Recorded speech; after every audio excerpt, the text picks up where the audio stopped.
kung yung washing ninyo is nagto-turn on naman, ang bawa yan, naka-off, and then i-turn on natin, gumagana naman siya. Then pag sinet mo naman, gumagana siya. Yan. Pero ayaw mag-start. Yan, hindi siya nag-start. So pagka ganyan guys, huwag na kayo magsayang ng oras kasi ang problema niyan ay yung motherboard. So ito main motherboard niyan. Papakita ko sa inyo mamaya, pero explain ko lang muna.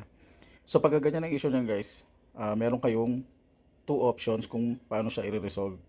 Una, ipapagawa nyo sa technician. Ang isang option nyo ay palitan ito ng bago, yung motherboard mismo. Papakita ko sa inyo kung paano to papalitan. So, syempre pag magpapalit kayo niyan, safety first, bunutin nyo sa saksakan yung kanyang plug.